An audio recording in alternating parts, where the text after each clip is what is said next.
अथर्ववेदी प्रश्नोपनिषद पर हम लोग विचार कर रहे हैं। इसका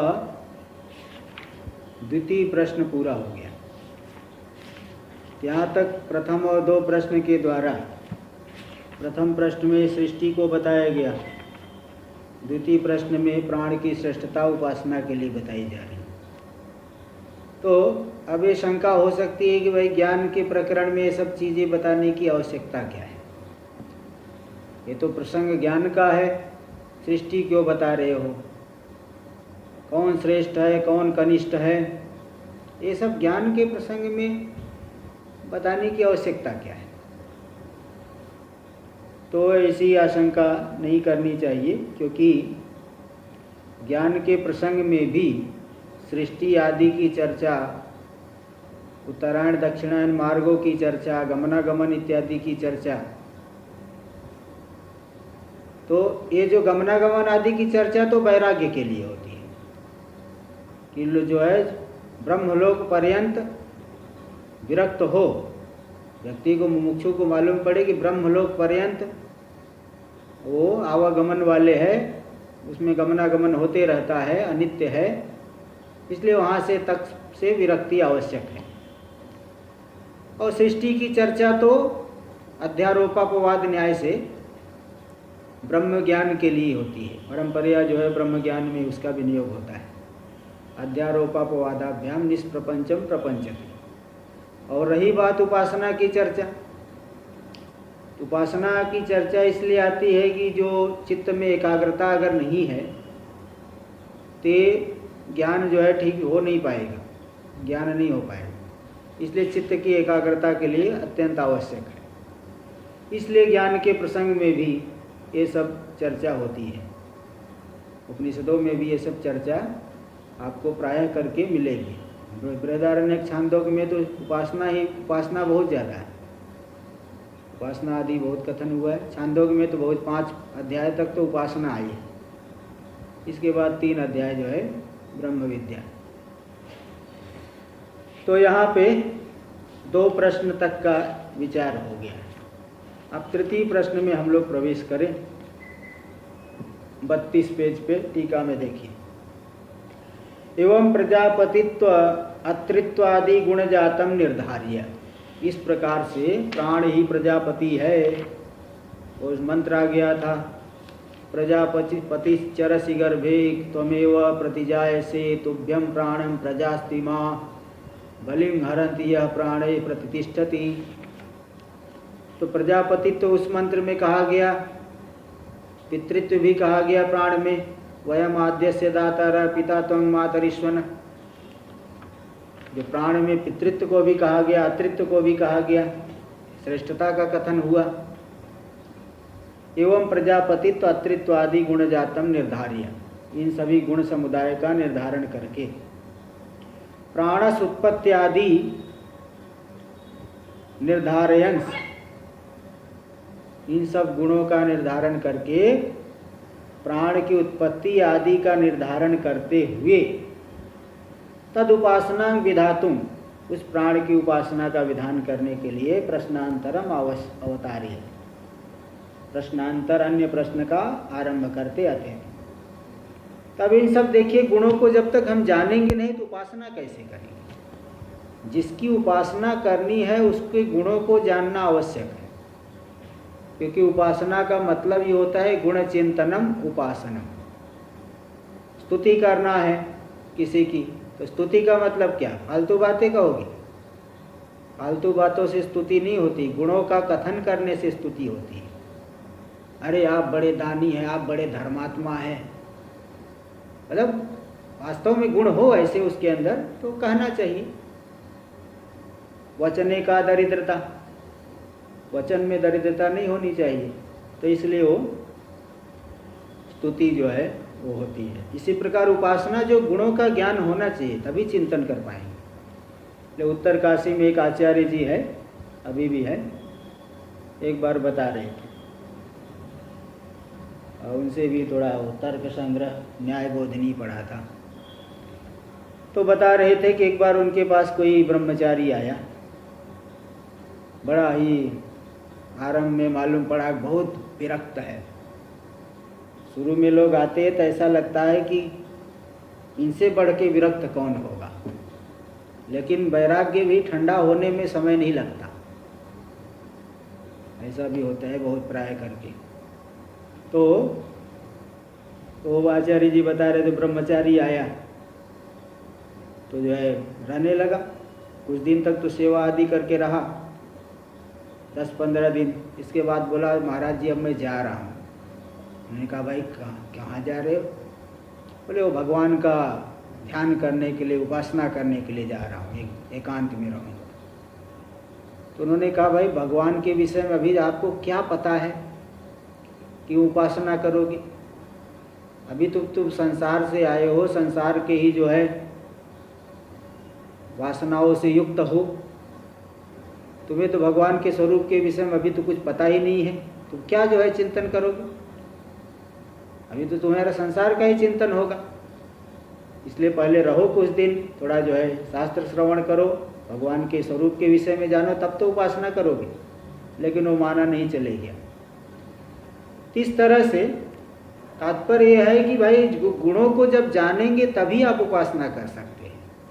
अब गुणों को आप जानते नहीं, क्या उपासना करोगे? इसलिए प्रजापतित्व, अत्रित्व आदि गुण जात का निर्धारण करके, यहाँ प्राण की उत्पत्ति आदि का भी निर्धारण करके उपासना का विधान करने के लिए प्रथम प्रश्न है। तृतीय प्रश्न में ये प्रश्नांतर यानी अन्य प्रश्न, तृतीय प्रश्न आ रहा है। इसका प्रथम मंत्र देखिए। अथ हैनं कौशल्यश्चाश्वलायनः पप्रच्छ भगवन् कुत एष प्राणो जायते कथम आयात्यस्मिन् शरीर आत्मानं वा प्रविभज्य कथम प्रातिष्ठते केन उत्क्रमते कथम बाह्यम अभिधत्ते कथम अध्यात्ममिति। तृतीय प्रश्न में 5 अवान्तर प्रश्न हैं। जैसे द्वितीय प्रश्न के अंतर्गत 3 अवान्तर प्रश्न थे, तृतीय प्रश्न में 5 अवान्तर प्रश्न हैं। अथ इसके अनंतर द्वितीय प्रश्न का निर्धारण होने के पश्चात, हाँ प्रसिद्ध अर्थ है, प्रसिद्ध है। एनम यानी पिप्पलादम, पिप्पलाद महर्षि के पास कौशल्यश्चाश्वलायन पप्रच्छ। कौशल्य कौशल देश के निवासी थे, अश्वल के पुत्र थे, आश्वलायन ऋषि। तो कौशल्य आश्वलायन ऋषि पिप्पलाद महर्षि को पूछे। उनका क्रम आ गया ना, क्रम से जो है वो पूछे। क्या पूछे? क्रम मतलब एक के बाद एक ही पूछेंगे, एक साथ में तो पूछेंगे नहीं। यद्यपि इन ऋषियों में कोई गुरु शिष्य भाव तो है नहीं कि यही आगे पूछेंगे दूसरा पीछे पूछेंगे, लेकिन ये है कि एक साथ में नहीं पूछ सकते, तो इसलिए जो है तीसरे नंबर पे आए। इनके बाद एक कौशल्याश्वलायन ऋषि पूछे। क्या पूछे? भगवान कुत एष प्राणो जायते। हे भगवान, ये जो प्राण है, ये दुनिया में नियम है कि कोई भी सावयव वस्तु हो उसकी उत्पत्ति होती है। चाहे कोई भी वस्तु आपको सावयव दिखाई पड़े, यहाँ तक कि वेदांत में तो आकाश की भी उत्पत्ति बताई गई, और है भी। आकाश जो है निरवयव पदार्थ नहीं, उत्पत्तिमान है, क्योंकि सृष्टि प्रलय काल में जो कथन करने वाली श्रुतियाँ, उस समय आकाश भी नहीं था, काल भी नहीं था, अंधकार भी नहीं था, प्रकाश भी नहीं था, रात्रि नहीं थी, दिन नहीं था। तो काल की भी सृष्टि हुई है, आकाश की भी सृष्टि हुई है, सबकी सृष्टि हुई है। इसलिए वेदांत मत में आकाश भी सावयव ही है। तो प्राण तो सावयव है ही, प्राण तो सावयव, देखो प्राण का गमनागमन हो रहा है, परिच्छिन्न है, सावयव है। तो ये जो प्राण है, सावयव पदार्थ है, इसकी भी तो उत्पत्ति हुई है। तो हे भगवान, कुत एष प्राणो जायते, इस प्राण की उत्पत्ति कहाँ से हुई, किससे हुई? चलो ये तो हो गया उत्पत्ति विषय प्रश्न। चलो ठीक है, उत्पन्न हो गया। कथम आयात्यस्मिन् शरीरे, वह प्राण कैसे इस शरीर में आता है? सबका जो अलग अलग शरीर है, तो प्राण कैसे आ जाता है इस शरीर में? और आत्मानं वा प्रविभज्य कथम प्रातिष्ठते, अपने आप को कई विभागों में करके कैसे प्रतिष्ठित हो जाता है शरीर में। शरीर में देखो 5 है, प्राण अपान व्यान समान उदान। और सांख्यवादी लोग तो 5 उप प्राण भी मानते हैं, नाग कूर्म कृकर देवदत्त धनंजय, ये 5 उप प्राण है, उपवायु उप प्राण है। ये जो प्राण अपने आप को विभक्त करके कैसे इस शरीर में प्रतिष्ठित हो गया है, कैसे स्थित हो गया है। केन उत्क्रमते, चौथा प्रश्न, किस वृत्ति विशेष से प्राण उत्क्रमण करता है। ऐसी कौन सी वृत्ति विशेष है जिसके माध्यम से प्राण उत्क्रमण करता है। चतुर्थ प्रश्न। और पंचम प्रश्न है, कथम बाह्यम अभिधत्ते कथम अध्यात्म। बाह्य और अध्यात्म विषयों को कैसे धारण करता है, बाह्य और अध्यात्म पदार्थों को कैसे प्राण ने धारण करके रखा है। तो इस तरह से 5 प्रश्न उन्होंने, तृतीय प्रश्न के अंतर्गत 5 अवान्तर प्रश्न आ गए। देखिए अब इसको भाष्य में, अथ का अर्थ है वैदर्भी प्रश्नानंतरम, टीका में दे दिए, टीका में दिए अथ इति वैदर्भी प्रश्नानंतरम इत्यर्थ। वैदर्भी जो भार्गव वैदर्भी ऋषि थे उनके प्रश्न का निर्णय होने के अनंतर अब भाष्य में, अथ हैनम कौशल्यश्चाश्वलायन पप्रच्छ, है ना। कौशल्य जो अश्वलायन है, अश्वल के पुत्र है। अश्वल के विषय में तो आप लोग बृहदारण्यक में सुने हैं, राजा जनक के पिता थे, राजा जनक के होता थे। राजा जनक की सभा में जो उनके होता थे अश्वल, उनके पुत्र है अश्वलायन, अश्वल ऋषि के पुत्र है। तो कौशल देश निवासी है कौशल्यश्चाश्वलायन। इन्होंने पूछा पिप्पलाद महर्षि, क्या पूछा, प्राणो ही एवं प्राण निर्धारित तत्व उपलब्ध महिमा भी। चलो ठीक है, प्राण के द्वारा, प्राण देखो, प्राणो ही एवं प्राणई, ये जो प्राण तृतीया है ना, तृतीयांत, इसका अर्थ है इंद्रिय। तो बहुवचन जो है प्राणय का अर्थ है इंद्रिय। इंद्रियों के द्वारा इस प्रकार से निर्धारित तत्व, निर्धारितम तत्वम यही इंद्रिय, तान इंद्रियाणि निर्धारित तत्वानि तई। जिन इंद्रियों के द्वारा तत्व का निर्धारण कर दिया गया, प्राण के स्वरूप का कथन किया ना इंद्रियों ने। ये तो कितने श्लोकों में स्तुति हो गई, लगभग 8-9 श्लोकों में स्तुति किया है उन्होंने। तो निर्धारित, जिनके द्वारा तत्व का निर्धारण हो चुका है, ऐसी इंद्रियों के द्वारा प्राण क्या उपलब्ध महिमा भी, प्राण जो है उसकी महिमा ज्ञात हो गई, ज्ञात महिमा वाला है प्राण।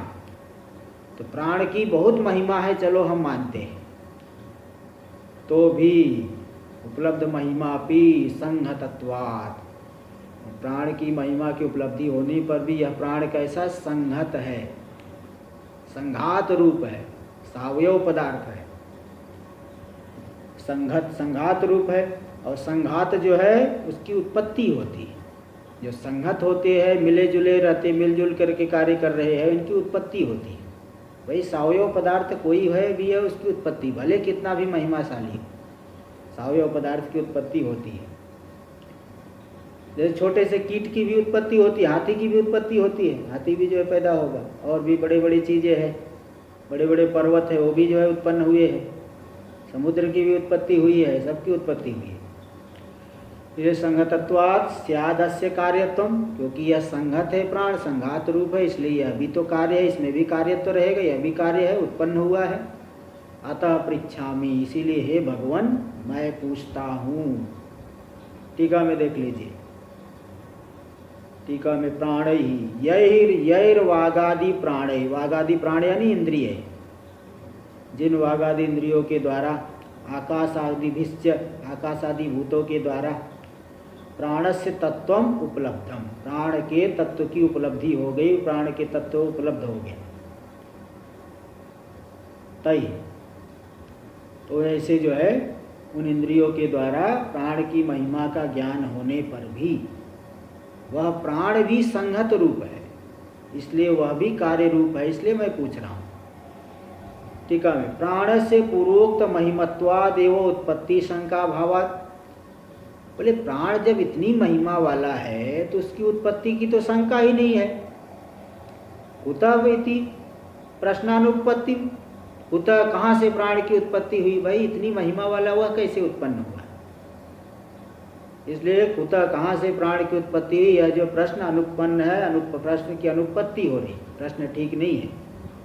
अनुपत्ति की आशंका करके आशंका अपि संघतत्वात्, बोले नहीं प्राण ऐसी महिमा वाला होने पर भी वह संघत रूप है, संघात रूप है। देखो दे दिए संघतत्वात् का अर्थ दिए अनेकात्मकत्वात् सावयवत्वात् इत्यर्थ। अनेकात्मक है, सावयव है, सावयव वस्तु अनेकात्मक होती। जैसे हम लोगों का शरीर है, हाथ अलग है, पैर अलग है, सिर अलग है, एकात्मक है क्या? एकात्मक नहीं, अनेकात्मक। देखो हाथ अलग, पैर अलग, सब एक जैसे थोड़ी है। तो इसलिए सावयव है, तो जो सावयव है तो फिर उसकी उत्पत्ति तो हुई है। इसलिए मैं आपसे पूछ रहा हूँ, भाष्य में आ जाइए। भगवान, हे पूजनीय, हे प्रभो, कुतः यानी कस्मात् कारणात् येष यथावधृतः प्राणो जायते, ऐसा कौन सा कारण है जिससे यह अवधृत यानी निर्धारित जो प्राण उसकी उत्पत्ति होती है, ऐसा कौन सा कारण है? प्रथम प्रश्न, तृतीय प्रश्न के अंतर्गत प्रथम अवान्तर प्रश्न। चलो ठीक है, ये तो बता देंगे, लेकिन दूसरा ये भी बताइएगा कि जातश्च कथम यानी केन वृत्ति विशेषेण आयात्यस्मिन् शरीरे, प्राण उत्पन्न होकर के किस वृत्ति विशेष के द्वारा इस शरीर में आता है, कैसे आता है, किस वृत्ति विशेष से आता है, ये भी बताइए। यानी कुल तात्पर्य क्या है, किम निमित्तकम अस्य शरीर ग्रहण, किस निमित्त को लेकर के यह शरीर को ग्रहण करता है, ऐसा कौन सा निमित्त है कि प्राण जो है शरीर को ग्रहण करेगा। अब ये तो बताएंगे कि भाई कामना है, कामना से ही जो है शरीर भाव की प्राप्ति होती है। वो सब निमित्त दिखा देंगे, वो सब निमित्त दिखाएंगे, तो वो निमित्त दिखाएंगे। वैसे तो कामना तो है प्रसिद्ध, ये कामना से ही होता है, लेकिन यहाँ इस पूछे है उसका कारण उत्तर देंगे। प्रविष्टश्च शरीरे आत्मानं वा प्रविभज्य, अच्छा शरीर ग्रहणम का अर्थ टीका में दिए शरीर प्रवेश, किस निमित्त को लेकर के इसका शरीर में प्रवेश होता है। अब आगे आ जाइए भाष्य में, प्रविष्टश्च शरीरे आत्मानं वा प्रविभज्य प्रविभागं कृत्वा कथम यानी केन प्रकारेण प्रातिष्ठते प्रतिष्ठति। प्रविष्टश्च शरीरे आत्मानं वा प्रविभज्य प्रविभागं कृत्वा कथम केन प्रकारेण प्रातिष्ठते प्रतिष्ठति। प्रविष्ट होकर के शरीर में अपने आप को विभक्त करके, 5 विभाग जो कर लिया है, विभाग करके किस प्रकार से प्रतिष्ठित हो जाता है, कैसे स्थित हो गया है। देखो टीका में प्रातिष्ठत इति आंग प्रश्लेषात् दीर्घत्वम, आंग प्रश्लेष यानी वहाँ आंग प्रतिष्ठते नहीं, प्रातिष्ठते, प्रातिष्ठते, तो प्रातिष्ठते वहाँ आंग भी जुड़ा हुआ है। आंग का प्रश्लेष मतलब वहाँ जुड़ा हुआ है, अलग से दिख नहीं रहा है लेकिन वो जुड़ा हुआ है वहाँ, तो प्रातिष्ठते इसलिए। आगे भाष्य में केन वा वृत्ति विशेषेण अस्मात् शरीराद उत्क्रामते यानी उत्क्रामति, किस वृत्ति विशेष के माध्यम से इस शरीर से उत्क्रमण कर जाता है। जब उत्क्रमण करेगा तो किस वृत्ति विशेष से करता है।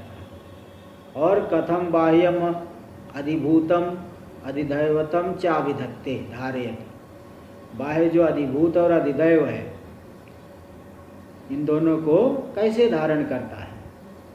बाह्य, अच्छा बाह्य से 2 को लिए, अधिभूत और अधिदैव और अध्यात्म। तो देखो बाह्यम से देखो अध्यात्म, अधिभूत और अधिदैव, हर एक वस्तु में जो है 3 है ना। कथम बाह्यम अधिभूतम अधिदैवतम चा विधत्ते। तो अधिभूत, अधिदैव, अध्यात्म, देखिए संसार में हर एक पदार्थ में ये तीनों विभाग है ना। जैसे शरीर के, शरीर जो है भूतों का कार्य होने से अधिभूत, और इसके भीतर जो रहेगा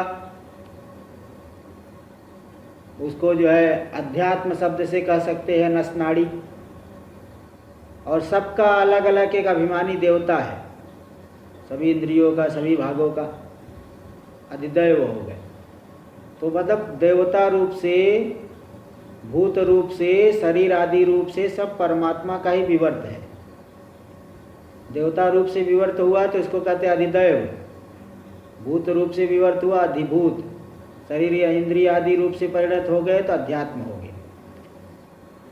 इस तरह से तेजो बाह्य, अधिभूत और अधिदैव और अध्यात्म, इन तीनों को कैसे यह प्राण धारण करता है,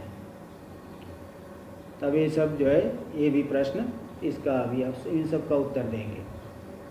आगे देखिए, अभी दूसरा मंत्र, यानी यहाँ से ऐसा प्रश्न पूछ लिया, अब उत्तर देंगे वो। द्वितीय मंत्र, तस्मै स होवाच अति प्रश्नान् पृच्छसि ब्रह्मिष्ठोऽसीति तस्मात् तेऽहं ब्रवीमि। तस्मै, तस्मै कौसल्याय आश्वलायनाय, आश्वलायनाय, स यानी पिप्पलाद महर्षि, होवा उवाच, प्रसिद्ध है, उवाच बोले, उस कौशल्य आश्वलायन ऋषि के लिए पिप्पलाद महर्षि बोले। पहले तो उन्होंने प्रशंसा किया, अति प्रश्नान पृच्छसि, वाह, बहुत जो है उत्कृष्ट प्रश्न आप पूछते हो, सबके प्रश्नों का अतिक्रमण करके सबसे श्रेष्ठ प्रश्न पूछते हो आप बड़े जो है महान हो। ब्रह्मिष्ठो असि, आप ब्रह्मिष्ठ हो, ब्रह्मज्ञानियों में श्रेष्ठ हो, अतिशय न, अथवा वेद के अत्यंत, ब्रह्म का अर्थ वेद भी होता है, वेद के अत्यंत ज्ञाता हुआ, इसलिए तभी आप इतना श्रेष्ठ प्रश्न कर रहे हो।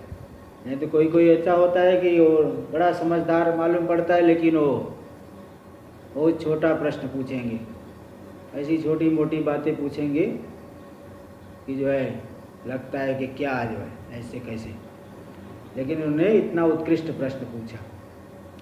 तस्मात् तेहम ब्रवीमि, इसलिए मैं आपको अवश्य उत्तर दूंगा। बड़े जो है प्रसन्न होके बोले, तस्मात् तेहम ब्रवीमि, इसलिए मैं, ते यानी तुभ्यम, तुम्हारे लिए मैं अवश्य उत्तर देता हूँ। बहुत श्रेष्ठ प्रश्न है, श्रोता भी प्रसन्न हो गए, मतलब गुरु जी आचार्य भी प्रसन्न हो गए। देख लीजिए भाष्य में, एवं पृष्ठस् तस्मै स होवाच आचार्य, इस तरह से पूछे जाने पर उन कौशल्य आश्वलायन ऋषि के लिए आचार्य पिप्पलाद महर्षि बोले। पहले प्रशंसा का, प्राण एवं तावत दुर्विज्ञत्वाद विषम प्रश्नार्ह, प्राण ही सबसे पहली बात दुर्विज्ञ है, प्राण के स्वरूप को ही जानना कठिन है। भाई कोई कोई जो बाह्य वायु चल रहे, बोले यही तो प्राण है, और क्या है? ये प्राण नहीं, प्राण की वृत्ति है, प्राण की, इसके द्वारा ये प्राण की जो उत्पत्ति हुई है, पंचभूतों के मिलित राजस अंश से प्राण की उत्पत्ति हुई। और ये जो बाह्य, ये तो वायु है, ये तो एक वायु है, एक भूत है, किंतु ये पंचीकृत हो गया, ये बात अलग है। सूक्ष्म वायु था, पंचीकृत होकर के स्थूल वायु हो गया। लेकिन जो प्राण है, ये तो पांचों भूतों के मिलित राजस अंश से बना हुआ सूक्ष्म है वो। और ये जो हवा भीतर जा रही है, बाहर आ रही है, ये तो उसकी वृत्ति विशेष है उस प्राण की। तो प्राण को ही जानना बड़ा बड़ा कठिन है, और ऐसा होने पर भी आप जो है प्राण के, उसकी उत्पत्ति आदि के विषय में प्रश्न कर रहे हो, ये तो बड़ा उत्कृष्ट प्रश्न है। प्राण एवं तावत दुर्विज्ञत्वात्, प्राण ही सबसे पहली बात तो दुर्विज्ञ है, जानना कठिन है, इसलिए विषम प्रश्नार्ह, विषम कठिन प्रश्न के योग्य है। तस्यापि जन्मादि त्वं पृच्छसि, और किंतु आप उस प्राण के भी जन्मादि को पूछते हो। अतो अति प्रश्नान पृच्छसि, इसलिए आप अति प्रश्न, अत्यंत उत्कृष्ट प्रश्नों को पूछ रहे हो। देखो टीका में, विषमेति विषम प्रश्नार्हस्, विषमम दुर्घटम यथा तथा प्रश्नार्ह इत्यर्थ। विषम दुर्घट कठिन है, जैसे हो उस प्रकार के प्रश्न के योग्य, अत्यंत कठिन प्रश्न के योग्य है इत्यर्थ।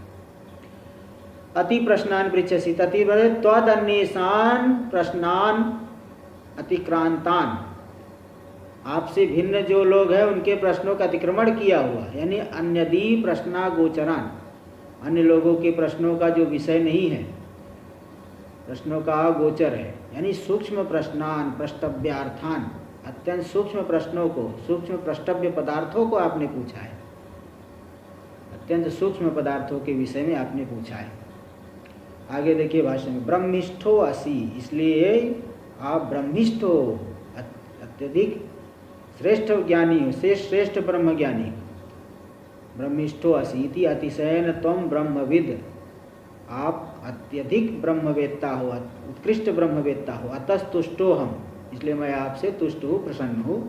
तस्मात् ते यानी तुभ्यम, तुम्हारे लिए, ब्रवीमि बोलूँगा, उत्तर दूंगा, यत् पृष्ठम शृणु, जो तुमने पूछा है उसको मैं बताऊंगा, सुनो ध्यान से, एकाग्रता से। देखो टीका में, अतिशयेन इति अपर ब्रह्मापेक्षया अतिशयित मुख ब्रह्मविदसि, अपर ब्रह्म की अपेक्षा से अतिशयित जो मुख्य ब्रह्म, उस मुख्य ब्रह्म को जानने वाले हो। और जानने वाले मतलब वो जिज्ञासु है। तो अब देखो क्या है ना, कई चीज़ें भविष्यत वृत्ति से भी प्रयोग कर दी जाती है। जैसे वो बोले दूल्हा ये है, ये दुल्हन है, अभी जो है विवाह नहीं हुआ उसके पहले कह देते ये दूल्हा है, ये दुल्हन, ये वर है, ये जो है वधू है, विवाह से पहले कह देते, भविष्यत वृत्ति को लेकर के। आगे हो जाएंगे तो इसलिए उसको लेके कह देते ये पति है, ये पत्नी है, विवाह होने से पहले कह दे ये पति है, ये पत्नी है, ऐसे भविष्यत वृत्ति को लेकर के प्रयोग करते। तो अभी आप कहेंगे ब्रह्म ज्ञानी है तो फिर ऐसे प्रश्न क्यों पूछ रहे भाई, मतलब अत्यंत जिज्ञासा है ना, तो ज्ञान उनका समीप में है, इसलिए अतिशयन त्वं ब्रह्मविदसि, इसलिए यहाँ टीका में देती अपर ब्रह्म की अपेक्षा अतिशयित जो मुख्य ब्रह्मवेत्ता हो तुम। त्वम इति प्रोत्साहार्थम स्तौति, इसलिए प्रोत्साहन करने के लिए, उनको उत्साहित करने के लिए स्तुति कर दिया उन्होंने, इति भाव, स्तुति की। अब यहाँ बताना शुरू कर रहे हैं तो उत्तर, तृतीय मंत्र, आत्मन एष प्राणो जायते यथैषा पुरुषे छाये तस्मिन्नेतदाततं मनोकृतेन आयात्यस्मिन् शरीरे। आत्मन एष प्राणो जायते, आत्मा से ही यह सभी प्राण, इस प्राण की उत्पत्ति हुई है। प्राण की उत्पत्ति कहाँ हुई? परमात्मा से, परमात्मा से ही हुई है। एक परमात्मा ही है जो जब पूरे जगत की सृष्टि किया है। परमात्मा की तो सृष्टि नहीं होती, वो तो नित्य है, अनादिकाल से है। उस पर ब्रह्म परमात्मा से ही इस प्राण की उत्पत्ति हुई है। अब आकाश आदि क्रम, सब क्रम तो यहाँ नहीं दिए है, वो समझ लेना पड़ेगा। उससे प्राण की उत्पत्ति हुई। यथा ऐसा पुरुषे छाया, यथा ऐसा पुरुषे छाया, यथा ऐसा पुरुषे छाया, जैसे पुरुष की यह छाया है, पुरुष की जो छाया पुरुष से कल्पित हो गई, इसी प्रकार परमात्मा से यह प्राण कल्पित हुआ है। प्राण कोई जो है नित्य पदार्थ नहीं है, सत्य पदार्थ नहीं है, वह भी कल्पित हुआ है। एतस्मिन् एतद आततम, जैसे पुरुष की यह छाया है, पुरुष के माध्यम से होती है।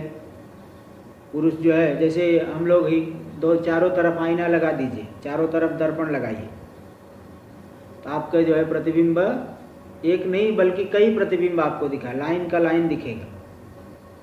सिर हिलाओगे तो सब में, सब प्रतिबिंबों में सिर हिलने लगेगा। हाथ उठा दिए तो सभी जगह हाथ उठ जाएगा।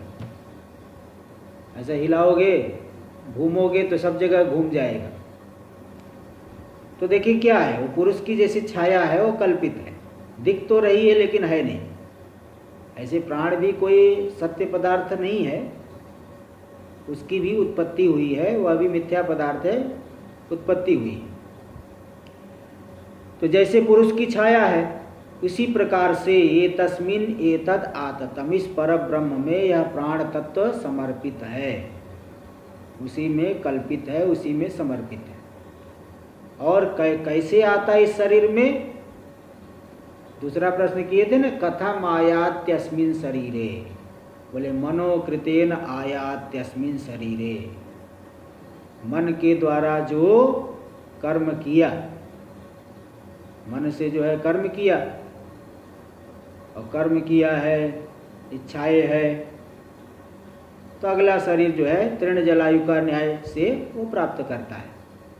तृण जलायु का न्याय, जैसे वो जोक होता है, जोक जो है आगे ऐसे रख करके पीछे वाला उठा के आगे रखेगा, फिर आगे जाएगा, ऐसे ऐसे करके वो आगे जाएगा। मतलब वो पहले आगे वाले हिस्से को रख लिया, टिका दिया, फिर पीछे को उठा के फिर लाएगा, फिर यहाँ पीछे का टिका करके फिर आगे जाएगा। इस तरह से पहले रख करके फिर आगे जाएगा, तो तृण जलायु का नहीं। इसी प्रकार जो जीव है वो जीवन पर्यंत जिस प्रकार का कर्म किया है, जैसा चिंतन किया है,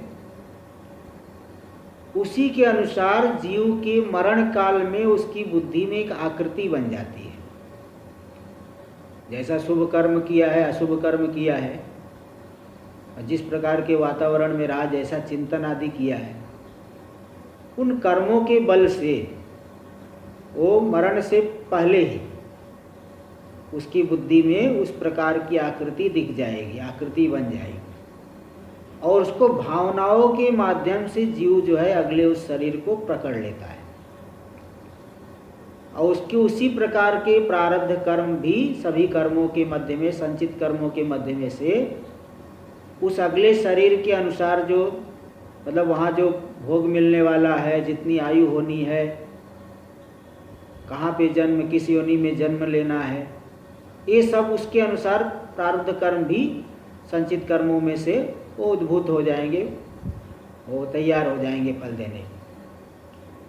तो कर्मों के बल से, कामनाओं के बल से, अविद्या काम कर्म, इनके माध्यम से वो जो वहाँ पे अंतिम समय में वो जो भावना बनी है वो अगले शरीर को प्राप्त करेंगे। इसलिए यहाँ कह रहे मनोकृतेन, मन के द्वारा जो हमने कर्म किया है, उन कर्मों के बल से और जो कामना आदि है उनके बल से आयात्य अस्मिन शरीरे, यह प्राण जो है इस शरीर में आ गया। प्राण मतलब हो गया लिंग शरीर पूरा आ गया, एक स्थूल शरीर को छोड़ करके दूसरे स्थूल शरीर में चले गया। तो इस तरह से ये आया, और इस बात को ब्रह्म सूत्र में भी दिखाया है, तदंतर प्रतिपत्तो रंगहति, दूसरे शरीर की प्रतिपत्ति होने पर वहाँ वो चले जाता है। अज्ञान मूलक वासना और कर्म से जो है अन्य शरीर की प्राप्ति की है, इसी को कहते हैं मनोकृतेन, मन के द्वारा किए गए कर्मों से इस शरीर में आ जाते हैं। देख लीजिए ये हुआ। क्या, कौन सा, इसको क्या बोलते हैं? आपने कुछ बोला, कितनी आवाज सुनाई।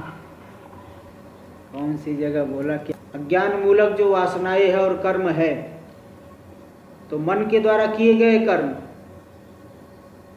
केवल बिना मन के तो होगा नहीं, तो इसलिए मनोकृतेन नहीं, मन के द्वारा किए गए कर्मों के माध्यम से और वासनाओं के माध्यम से, इच्छाओं के माध्यम से वो इस शरीर में आता है। प्राण इस शरीर में आ गया, प्राण आ गया मतलब पूरा सूक्ष्म शरीर आ गया इस शरीर में। देख लीजिए। हाँ जी बोलिए। आत्मा में वो तो प्रोत होता है क्या प्राण? क्या करें? आत्मा में प्राण जो है आत्मा के साथ ही वो तो प्रोत होता है क्या? आत्मा तो व्यापक है, गमनागमन सूक्ष्म शरीर का गमनागमन होता है ना। अच्छा, सूक्ष्म शरीर, सूक्ष्म शरीर का गमनागमन, आत्मा का नहीं, सूक्ष्म शरीर का। तो प्राण मतलब प्राण की प्रधानता वाला जो सूक्ष्म शरीर है वो उसका, उसी का प्राण का ही गमन हुआ, मतलब सूक्ष्म शरीर हो गया। चलिए देखिए, तो टीका पहले भाष्य में देखिए, आत्मना परस्मात् पुरुषाद अक्षरात् सत्यादेश उक्तः प्राणो जायते। आत्मा से मतलब परस्मात्, पर जो पर पुरुष है, परमात्मा है, अक्षर ब्रह्म जो कि सत्य है, उस सत्य ब्रह्म से ही यह कहा गया प्राण उत्पन्न होता है। टीका में देखिए, इसमें मुंडक में जो मंत्र आए हैं, मंत्र ब्राह्मण में तो समान अर्थ का प्रतिपादन हुआ है, इसलिए मुंडक के मंत्रों को उदाहरण दे रहे। दिव्यो यमूर्तः पुरुषः, वो आया है मंत्र, पूरा मंत्र तो दिव्यो यमूर्तः पुरुषः स बाह्याभ्यंतरो यजः अप्राणो यमना शुभ्रः यक्षरात् परतः पर। उसी मंत्र में दो हिस्से को ले लिए, दिव्यो यमूर्तः पुरुषः अक्षरात् परतः पर। यह जो दिव्य अमूर्त पुरुष है, पर अक्षर यानी माया से भी जो पर है, ऐसा जो सत्य पुरुष, उसी से ये तस्मात् जायते प्राण, उसी परमात्मा से प्राण की उत्पत्ति होती। इति मंत्रौ अत्र संवादयितुम्, इन दोनों ही मंत्रों के यहाँ पे प्रमाण देने के लिए तद्गत विशेषणान्याः, उस मंत्रों में होने वाले विशेषणों को यहाँ पे भाष्य में दे दिए। आत्मनः परस्मात् पुरुषात् अक्षरात्, देखो पुरुष आ गया ना, दिव्यो है अमूर्त पुरुष में पुरुष आ गया। अक्षरात् परतः पर अक्षर से भी जो पर है, अक्षरात् इसलिए दे दिए सत्य, उससे यह प्राण उत्पन्न होता है। तो इन दो मंत्रों के आधार पे यहाँ पे बता दिए। तो कथम इत्यत्र दृष्टांत, कैसे आ जाता है तो इसमें दृष्टांत देना पड़ेगा थोड़ा समझाने के लिए। तो इसमें दृष्टांत दे रहे हैं कि यथा लोके ऐसा पुरुषे शिरः पाण्यादि लक्षणे निमित्ते छाया नैमित्तिकी जायते। जैसे लोक में ये जो शिरः पाण्यादिमान, सिर पैर वाला, जो सिर पैर मुख आदि स्वरूप वाला जो यह पुरुष शरीर है, इस पुरुष शरीर रूपी निमित्त के होने पर छाया नैमित्तिकी, उस निमित्त को लेकर नैमित्तिक मतलब कार्य होती है छाया, पुरुष की छाया दिखने लगती है। जायते, छाया उत्पन्न हो जाती, दिखने लगती है। तद्वद एतस्मिन् ब्रह्मणि, इसी प्रकार इस ब्रह्म में एतत् प्राणाख्यम छाया स्थानीय, ये जो प्राण संज्ञक है छाया स्थानीय, यह भी छाया ही उत्पन्न हुआ है, तो कोई सत्य तो है नहीं। छाया स्थानीयम अनृतम रूपा, अनृत रूपम तत्वम, अनृत रूपी जो यह तत्व है मिथ्या है। सत्य पुरुषे आततम, सत्य उस परमात्मा पुरुष में आतत मतलब समर्पित है, व्याप्त है। इत्येतत् छाया यो देहे, जैसे छाया जो है शरीर में समर्पित है। बता दिया, सिर हिला दिए छाया भी कभी सिर हिलने लगेगा, हाथ उठा दिए तो जितने भी प्रतिबिंब होंगे सब में हाथ उठ जाएगा। तो जैसे छाया शरीर के लिए सबको समर्पित है, इसी प्रकार प्राण भी वह परमात्मा में ही समर्पित है, उसी से उत्पन्न हुआ, उसी में समर्पित है। देखिए टीका में दे दिए, तस्यानृतत्वार्थम दृष्टांत उच्यते, प्राण मिथ्या है। टीका में अत्र दृष्टांत है, तस्य अनृतत्वार्थम दृष्टांत उच्यते, प्राण में मिथ्यात्व को दिखाने के लिए दृष्टांत कहा गया छाया इत्यर्थ। छाया मतलब प्रतिबिंबादि रूपा। हाँ आगे ये तस्मिन,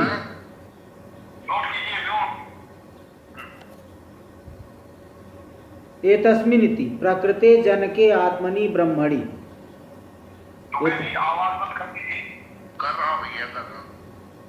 तस्मिन् यानी प्रकृते जनके आत्मनि ब्रह्मणि, प्रकृति जो जनक है, आत्मा है, ब्रह्म है, उसी ब्रह्म में समर्पित है।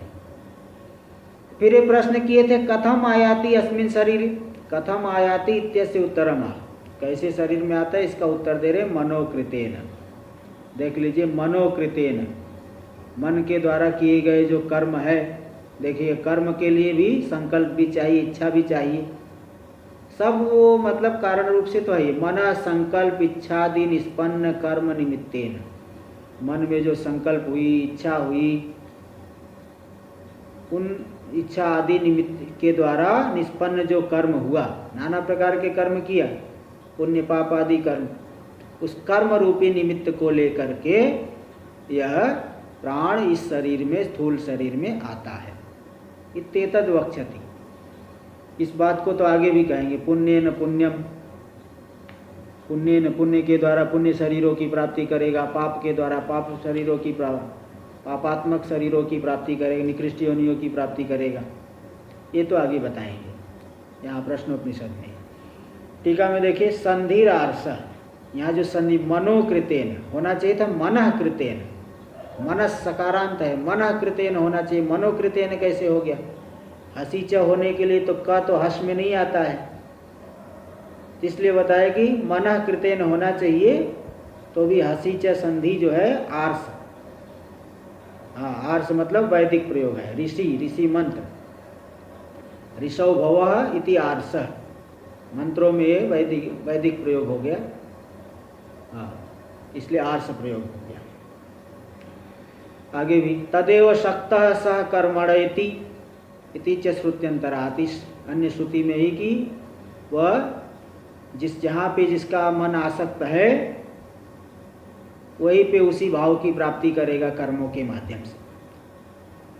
तो इसलिए जो है वो कामना से जो कर्म किया, कर्मों के माध्यम से फिर वो अगले शरीर की प्राप्ति करते हैं। इति च श्रुत्यं, टीका में देख लीजिए, अस्य कर्मिणो मनो यस्मिन् फले निषक्तम, इस कर्मी जीव का मन जिस फल में निषक्त है, यानी संसक्तम आसक्त सन, आसक्त होता है, आसक्त होते हुए तदेव फलम कर्मणास एति, अपने कर्मों से जिसमें आसक्ति है उसी फल की प्राप्ति करेगा। कर्म है तभी प्राप्त करेगा। जैसे अब देवता देव भाव चाहता है और कर्म कुछ है ही नहीं तो नहीं प्राप्त कर पाएगा।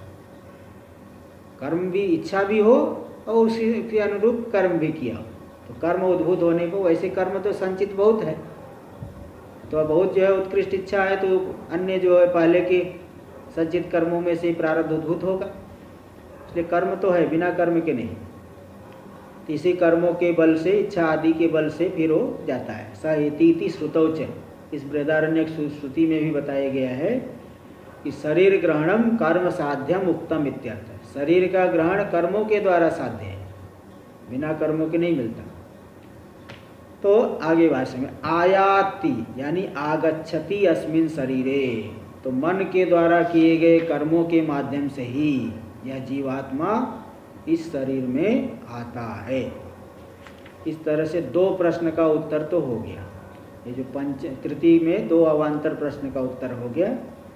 आगे का विचार हम लोग कल करेंगे।